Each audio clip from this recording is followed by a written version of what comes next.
Добар ден, криптоентузијасти, во денешното видео за ISM Manufacturing Index и индексот на бакар наспроти злато. Со тоа што требаше да биде претходното специјално неделно видео, но се извинувам со мало доцнење, го добивате денеска во вторник, како и да е. Као што кажавме, значи кај нас не постои содржина која што сме ја ветиле, а до сега не сме ја обработиле, па така и ова видео. Значи денеска ќе разговараме за ISM Manufacturing Index, односно индексот кој што мери каква е моменталната активност во однос на производството во една држава, во оваа ситуација во Обединетите американски држави. Сега, зошто е ова толку битно, ќе разговараме токму во денешното видео и тоа ќе го споредиме нормално со биткоин и со моментално индексот на бакар наспроти злато. Но пред тоа кратка најава на остатокот на неделата, почнувајќи од утре, каде што ќе имаме лайвстрим, макроекономија и крипто, каде што ќе разговараме за моментални случувања како во економијата на Америка, така и во однос на тарифите и моменталната монетарна политика. Значи има доста што се зборува, но за тоа повеќе во утрешниот ден заедно со Гоце негде околу 10 часот навечер. Во четврток очекувате видео за Плум. Тоа е еден од коините кои што беше од последниот блок, имаме само уште два. Наскоро ќе објавиме нов блок со нова шема, ако се сеќавате според вашите гласања. Од сега па натаму ќе правиме истражување каде што ќе обработуваме два нови коини и ќе почнеме да ги обработуваме постарите коини од почетокот на нашата плейлиста одново со соодветен апдејт што се случува во овие предмети, односно во овие проекти. Во сабота лов на врв, значи што очекуваме моментално од овој циклус, дали ова е ефективниот крај, што продолжуваме понатаму, дали акумулираме, дали продаваме, сето тоа ќе го работиме во сабота. И недела исто така специјално неделно видео, ова се некои интересни теми кои што веруваме дека мора да бидат обработени во однос на македонската финансиска писменост, а тоа е Digital Asset Treasury, односно тоа се портфолио на дигитални средства на компаниите. Тоа е во однос на оно што не очекува оваа недела, знаете и сами, значи постојано активно едукацијата мора да продолжи. А пред да почнеме, една мала, би рекол, презентација од страна на Раул Пол. Значи, еден од оние првични, би рекол, аналитичари на пазарот, кои што имаат соодветно искуство, не заборавајте дека Раул Пол е бивши аналитичар за Goldman Sachs, кој што на некој начин го открива ова како аномалија во моменталниот систем, во моменталниот циклус на биткоин, 4 годишниот циклус на биткоин, кој што моментално се поклопува со циклусот кој што го имаме во однос на халвингот. Не велиме дека тоа е коинциденција, но ова е дополнителен доказ дека 4 годишниот циклус е релевантен, посебно кога истиот се вклопува со бизнис циклусот, односно бизнис циклусот кој што е определен од токму овој ISM Manufacturing Index. За тоа малку подоцна, а прво слушаме што има да каже Раул Пол, кој што е првиот кој што воочи, така речено, оваа разлика, за разлика од претходните циклуси и моменталниот. That, hey, the ISM, and you've heard Julian and I trying to understand, okay, what's changed in our framework? Our job is to understand and double test our framework at all points. So when something major is changing, which was the ISM not fitting the 4-year perfect sine wave, we started thinking, what's going on here? The ISM is more subdued than it has been ever. And we found out that the debt had been moved in 2021-22 because interest rates went basically back to zero. They managed to extend the curve by issuing further out, and they extended the debt maturity from 4 and a bit years to 5.4 years, creating a new longer cycle. Now, we don't know what length the next cycle is. It depends on where they refinance this entire cycle at. But right now, we know we've probably got an ISM and a business cycle that extends well into late 2026, and that will affect asset prices. So this is why crypto markets have been more subdued than people expect, and we'll come onto that in a second as well. Значи, како моментално тоа го представува он, дека имаме ситуација во која што поради рефинансирањето на американскиот глобален долг, моментално доаѓаме во ситуација во која што гледаме дека целиот овој би рекол циклус на бизнис, така речено, прогрес и нормално корекција надолу е поместен. Сега, како ќе дојдеме до тоа, нормално ќе го разглобиме детално, според тоа што ние го знаеме моментално, и ќе дадеме своје мислење на ваквата теорија и зошто мислиме дека потенцијално истата има доста, би рекол, нели, може да се реализира. Значи, бизнес циклусот не е нешто ново, тоа е нешто што е познато нормално во макроекономијата што од почетокот на нејзиното постоење, односно бизнис циклус представува идејата дека ништо не се движи само нагоре. Така, во основа знаете, многу пати сте слушнале ова, односно вака изгледа бизнис циклусот по дефиниција. Имаме ситуации во кои што имаме раст со одреден врв, кој што подоцна води во пад, односно рецесија на дадената економија, која што некогаш води и до така наречена депресија и потенцијално дно, од каде почнува нормално опоравување и повторно се движи нагоре кон експанзија и доаѓаме повторно до врв кој што понатаму го повторува истиот циклус постојано и постојано. Односно, ваквото движење на пазарот во овие циклуси се нарекува бизнис циклус на економскиот пазар. И истиот го на некој начин определуваме баш преку овој ISM Manufacturing Index. Нормално, правично го гледаме преку растот на GDP на самата држава, која што нормално е една од најдобрите мерки за тоа дали имаме раст или пад на економијата, дали да се наоѓа во експанзивна или во рецесиона форма. Сето тоа е определено преку овие два, би рекол, засебни индекси, со тоа што прво ќе почнеме со нормално ISM Manufacturing Index, што истиот представува како се мери, и потоа ќе видиме како истиот се вклопува со бизнис циклусот како на биткоин, како и криптовалутите, така и нормално во оваа ситуација на традиционалните финансии и овде ќе го спомнеме нормално и бакар наспроти злато индексот, кој што исто така е многу битен за оваа споредба. Односно, за да го разбереме ISM Manufacturing Index, треба да разбереме што истиот представува. Значи, истиот представува, така речено, дефиницијата негова би била, дека се вршат така наречени анкети на најголемите производители, односно менеджерите на најголемите производствени капацитети во една држава, во оваа ситуација се земаат 300 производствени компании, кои што даваат своји, така речено, и проценки, и нормално реални податоци за тоа колку ресурси се купуваат моментално за производство. Нормално, логично би било дека во процес во кој што имаме раст на економијата, ќе имаме многу поголема потреба од ресурси, што значи дека овие, да речам, менеджери во тој момент би дале податоци дека акумулираат многу повеќе ресурси за нивното производство и обратно, кога би имале ситуација на рецесија, па и потенцијална депресија, би давали информации дека има многу помала количина на купување и акумулирање на ресурси. Што значи дека доколку директно дојдеме до производствените капацитети и погледнеме како изгледа нивното купување за производство, ќе имаме многу подобра идеја за тоа како моментално изгледа циклусот. Дали истиот се наоѓа во експанзија или се наоѓа во рецесија, дали се наоѓа на дното или се наоѓа на врвот. Така да, идејата на самиот индекс е дека секогаш кога се наоѓа над 50, тоа значи дека се наоѓаме во експанзија, и секогаш кога се наоѓа под 50, значи дека се наоѓаме во контракција, односно во рецесија. Со тоа што нормално ова, како што знаете, и сами допринесува да имаме и позитивни или негативни, да речам, податоци во однос на GDP на една држава. Значи, ако сме во експанзија, нормално дека GDP ќе расте, затоа што самата економија се експандира, со тоа нормално и GDP, бруто домашниот производ, расте.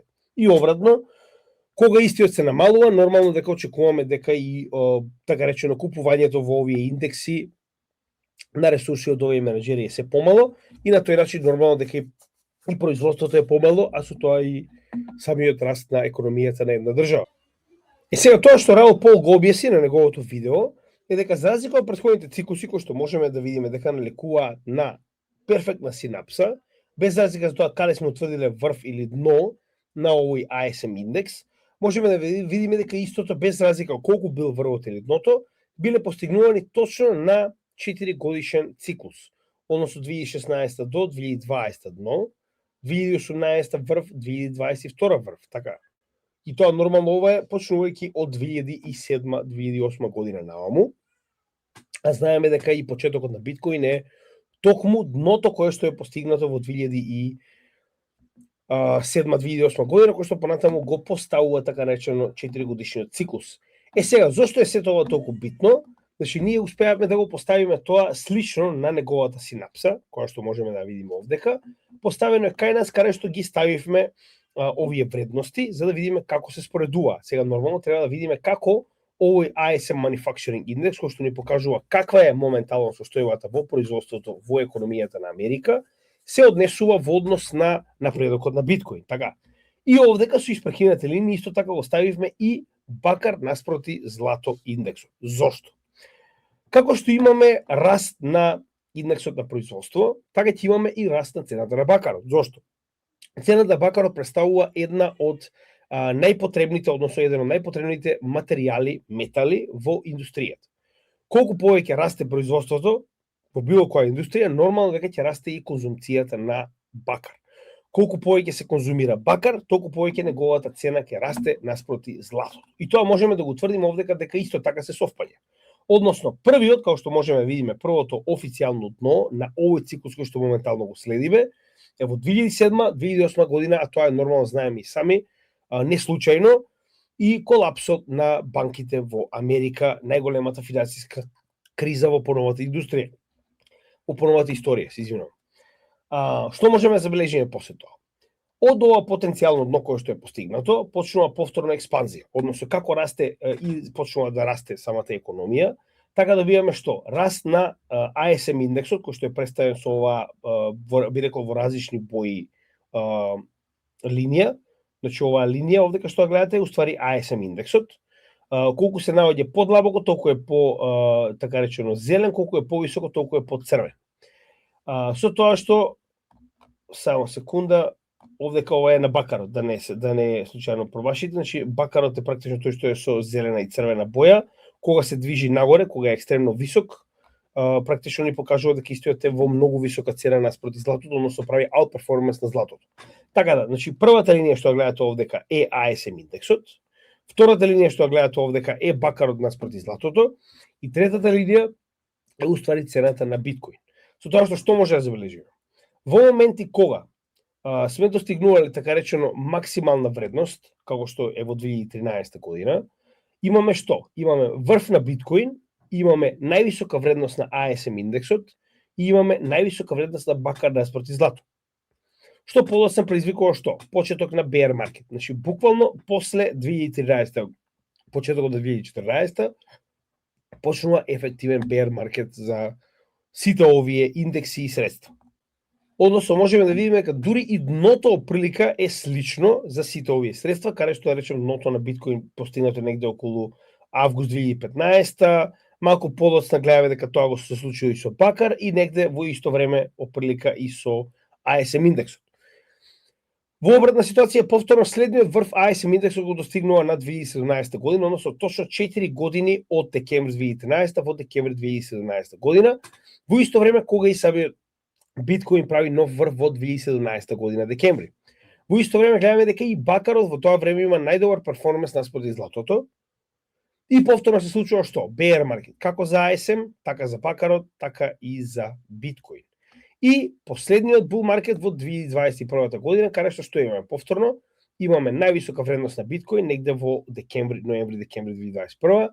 Малку порано направил врв самиот ASM индекс и во овој период исто така гледаме дека е на највисока вредност и бакарот наспроти златото.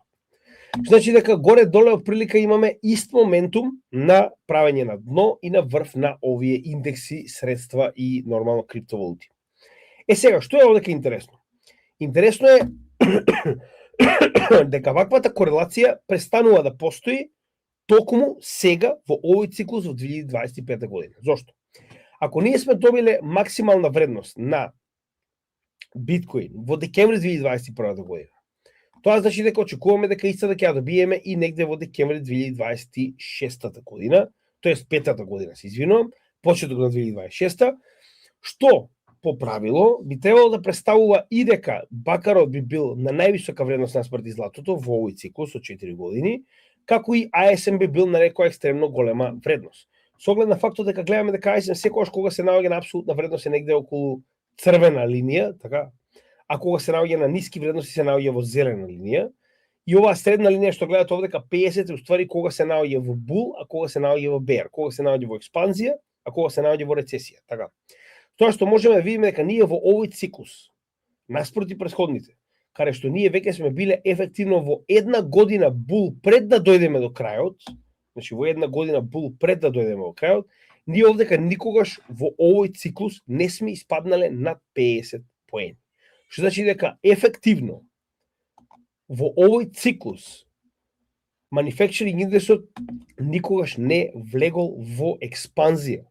Ние се уште во економијата на Америка немаме експанзија за овој циклус. Првенствено тоа мора да го објасниме преку самиот GDP. Ево уште еднаш да го повториме тоа, значи овде го имате и на investing.com, истиот овој индекс кој што ние го имавме преработено во наш соодветен чарт, каде што исто така може да забележиме истата ситуација. Дно 41, врв 60. Ова се периоди каде што во 2021 година ние бевме веќе во екстремна вредност, така, на крајот на bull market. 2018 година, тоа е крајот на 2017, почетокот на 2018, екстремна вредност на ASM, крајниот дел bull market од 2017 година и претходно 2013 година, каде што може да забележиме дека во овој период сме имале највисоки вредности пред да почне bear маркетот на ASM и на биткоин. Дополнително исто така да видиме дека не е само за биткоин, овдека ние ќе го замениме моментално биткоин со S&P 500, да видиме како изгледа моментално за S&P 500 состојбата. Значи погледај, имаме ситуација во која што S&P 500 после 2007 година. Како почнува да се движи нагоре ASM, така почнува да се движи нагоре и S&P 500 заедно со злато и бакар наспроти злато. Да, иако моментално S&P 500 и понатаму продолжил со раст, гледаме дека во период каде што имаме дно на ASM и на бакар наспроти злато, имаме и корекција на S&P 500. Дополнително истото можеме да погледнеме и понатаму, каде што погледнете како се правеле врвовите на бакар наспроти злато и ASM, така имаме и екстремни врвови на S&P 500, како се движи надолу и едниот и другиот индекс, така и S&P 500 прави корекција. И во 2021 година многу добар пример, многу класичен пример, истата ситуација, врв на ASM, врв на бакар наспроти злато, врв на S&P 500. Почеток на bear market, почеток на bear market, почеток на bear market. Разликата е во тоа што и S&P 500 и GDP на Америка продолжиле да растат, за разлика од тоа manufacturing индекс и бакарот не. Зошто е тоа така? Значи, ова е моје мислење, јас од Рао Пол не сум го слушнал, но сето она што до сега успеавме да го утврдиме на пазарот, има една многу интересна, би рекол, многу интересен моментум, зошто тоа се случило, и сега ќе го образложиме. Еве и овдека можеме да забележиме дека во оние места каде што имаме највисоки вредности на S&P 500, на ASM и на бакар, имаме и што? Високи вредности на GDP. Гледаме дека GDP во тие периоди сериозно раста, така. И обратно, кога се движиме надолу, гледаме дека имаме корекции и на GDP. Раст на GDP, еве го и врвот, и на GDP, и на ASM, и на биткоин, и на S&P 500, и на бакар се наоѓа на истото место. Како се движиме надолу, почнува да паѓа и GDP, и S&P 500, и се останато. Сега, зошто моментално ние имаме ситуација во која што GDP и S&P 500 растат, биткоин, така речено, стагнира цела една година, а наспроти тоа ASM нема пораст, бакар наспроти злато нема пораст. Затоа што индустријата во која што моментално највеќе расте, GDP на Америка во овој период, затоа што погледнете, на претходните врвови, 2018 година, еве како изгледало Q4 на 2018 година, најдобар GDP раст во тој период, 4,6%, и уствари bull market на нормално во тој период на крипто. 7% во четврта четвртина на 2021 година, bull market на крипто и нормално највисок раст во тој период на GDP, со исклучок на овој, кој што е нормално предизвикано од притањето од самата пандемија. И овде, каде што ние релативно имаме доста добар GDP, ние се уште немаме за четврта четвртина, допора треба да го видиме, но гледаме дека тоа не се должи на стандардната индустрија. Значи, ако ова што гледавме овде како раст на S&P 500 се должеше на стандардната индустрија, ние ќе имавме нормално раст и на бакар наспроти злато и на ASM индексот. Уште еднаш, зошто? Не може да имате раст на традиционалните финансии и нивните индекси, како акции и вакви мешани индекси на акции, а да немате раст на производството, а со тоа и нормално ресурсите кои што ги купуваат менаџерите и со количината на бакар која што нормално би направила цената на бакар да расте. Зошто е тоа така? Односно, одговорот го наоѓаме во едно од тврдењата кои што ги најавме пред некое време, кој што е дел од нашите анализи, Значи, од Харвард доаѓа анализа која што е доста нова, ова е, само да видам точно кога е веста, буквално ние дојавме пред само, да речем, 2 или 3 недели, која што моментално се повеќе и повеќе објаснува. Првата половина на 2025 година вели 92% од вкупната количина на GDP растот на Америка се должи на вештачка интелигенција и дата центри. Што значи не се должи на целата индустрија, не се должи на генерален раст на економијата и индустријата на Америка, туку се должи само на еден сектор. Затоа и најголемиот дел од растот кој што моментално гледаме во акциите, посебно на S&P 500, е со сите оние кои што директно работат на вештачка интелигенција или индиректно соработуваат со компаниите кои што работат на вештачка интелигенција. Така. Дополнително, еве овдека како би изгледало во спротивно, вели, доколку не беше моменталниот раст поради вештачка интелигенција, проекциите кои што моментално ги даваат, во случај да ја немавме вештачката интелигенција како дел од индустријата моментално, наместо 4,3, ние би биле негде околу 0,1%, замислете. Значи 0,1% е реалниот раст на економија, ако од истата се иземе растот на вештачката интелигенција како индустрија во американската економија. Така, тоа ни покажува дека моментално ова, би рекол, диверзификација, односно разминување на растот на S&P 500 наспроти цената на бакарот наспроти златото и во исто време ASM индексот се должи токму на тоа, дека ние овдека немаме класичен пример на раст на целата економија на Америка, туку имаме енормен раст на само еден сектор од целата економија. Тоа е главниот проблем кој што моментално гледаме, кој што ни дава малку поинаква слика од она што треба да биде. Односно, за разлика од претходните 3 циклуси во кои што на точно 4 години, како според ова структура на синапсата на 4 години на бизнис циклусот на Раул Пол, така и според сите оние работи кои што сега сме ги виделе како од врвовите на S&P 500, така и врвовите на биткоин, сме добивале едноставно крај на циклусот. Сега, за жал, се наоѓаме во ситуација во која што тоа не е случајно. Односно, имаме екстензивен период во кој што ASM требало да расте, тоа не се случило, бакар наспроти злато требало да расте, тоа не се случило.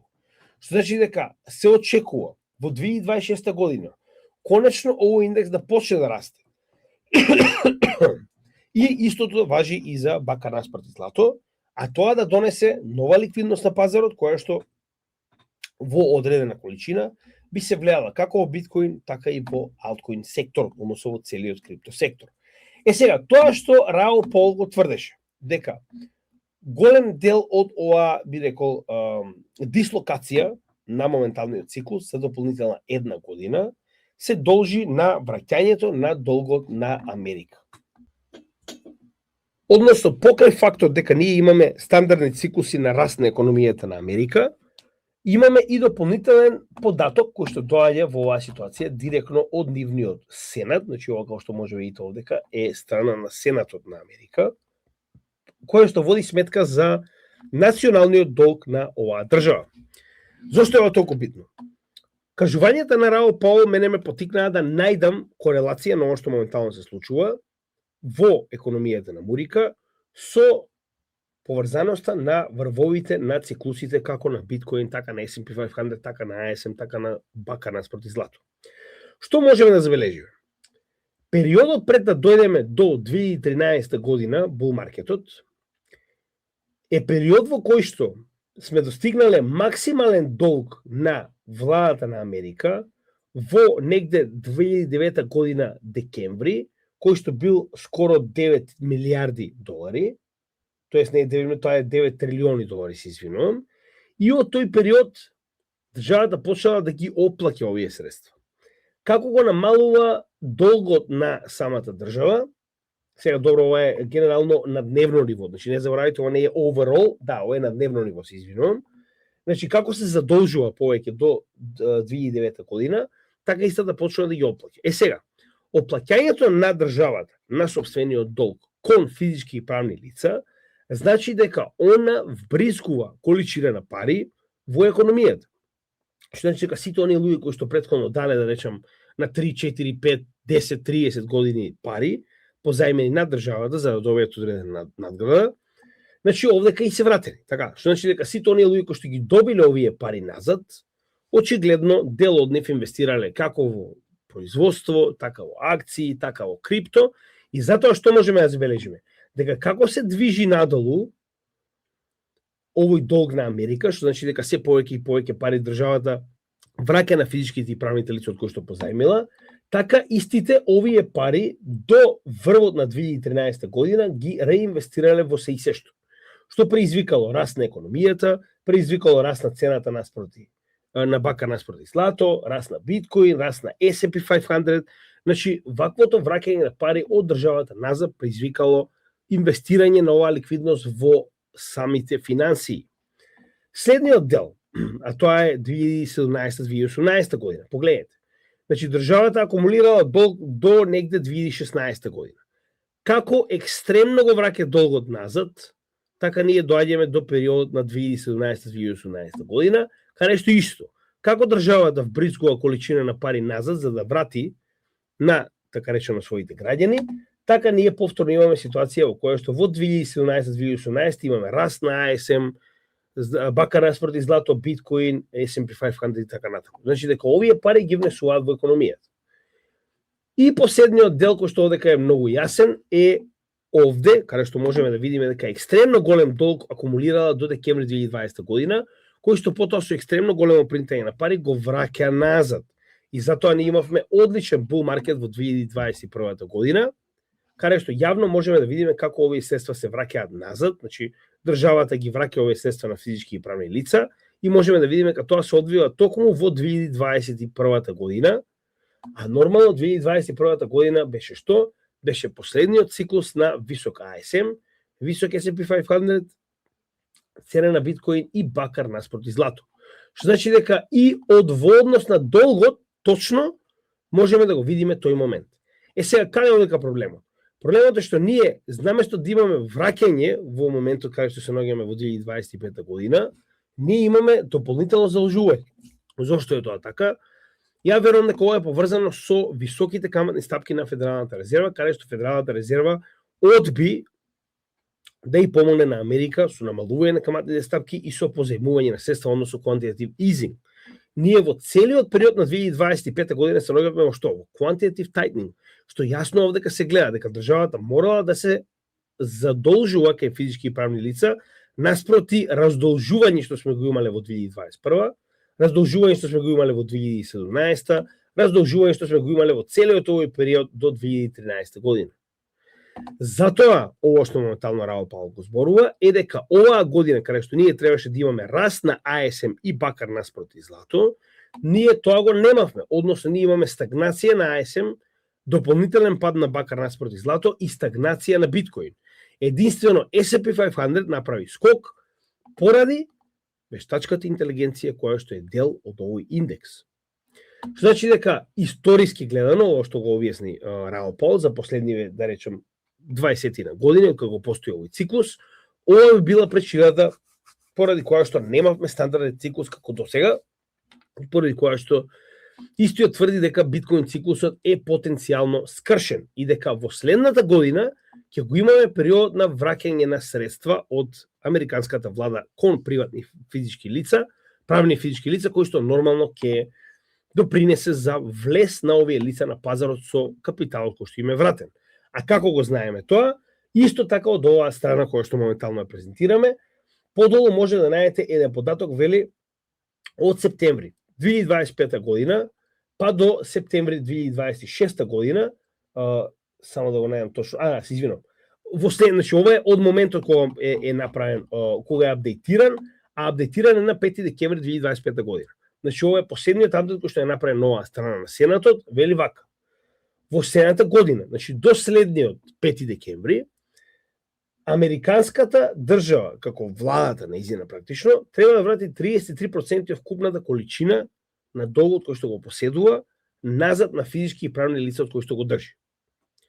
Не го враќа ова на Централната банка, односно Федералната резерва, тоа го слушнавме затоа што Федералната резерва кажа дека ќе престане со QT. QT беше моментот каде што истата си ги бара парите назад и нормално ги реализира доста обврзници и си ги зема парите.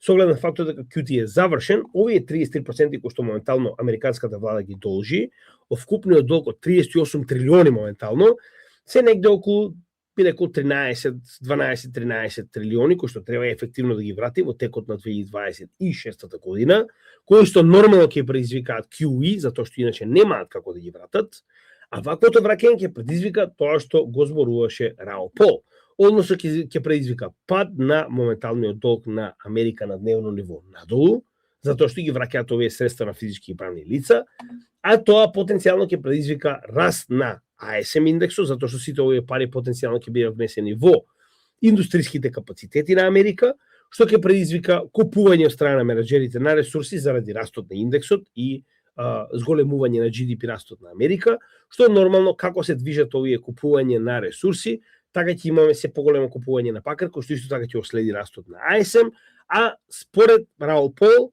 се очекува дека тоа ќе се случи и со биткоин, како еден од овие, да речем, досегашни вредности на индексот ќе продолжи да расте во текот на 2026.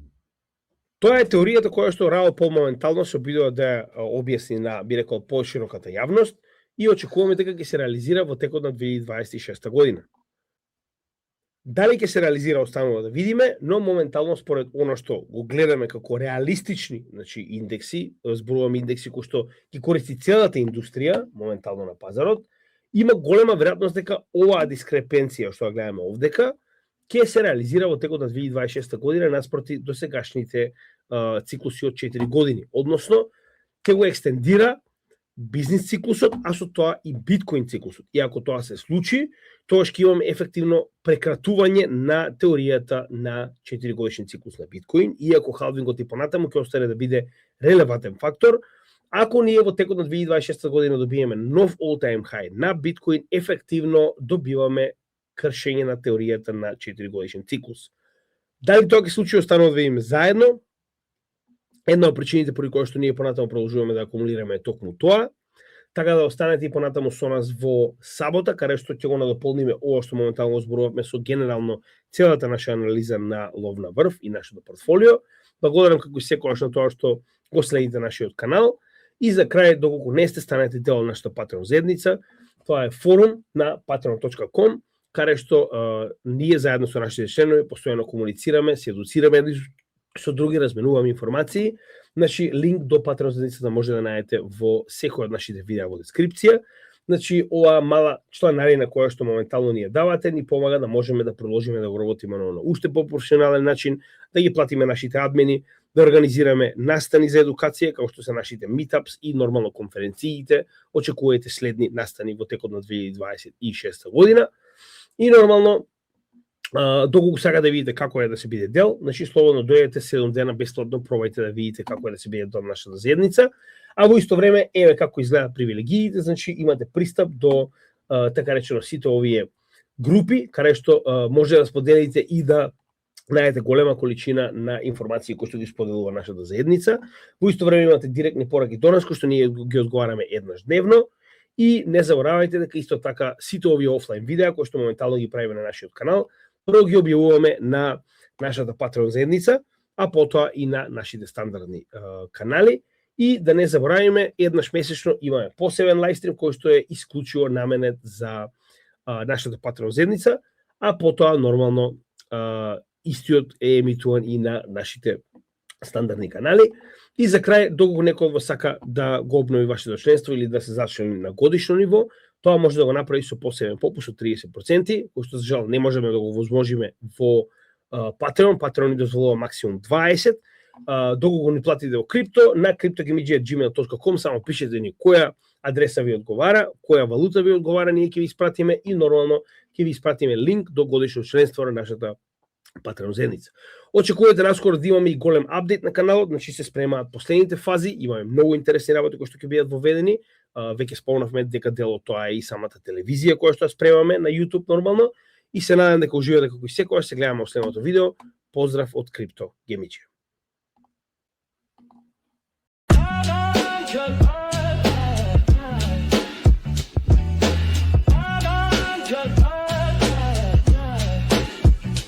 Listen up, class classes in session tonight.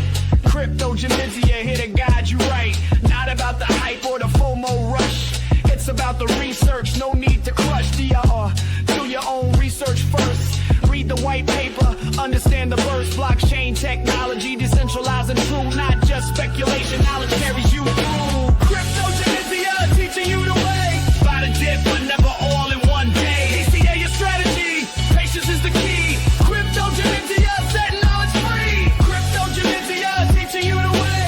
Buy the dip, but never all in one day. ACA your strategy, patience is the key. Crypto Jamizia, setting knowledge free. Check the market cap, not just the price tag. Utility matters more than social media brag. Cold wallet storage keeps your assets secure. Never share your seed phrase, that's the cure. Bear market lessons teach you how to hold. Bull market temptations make you sell too bold. Position sizing, risk management and tight. Crypto Jamizia keeps you trading right.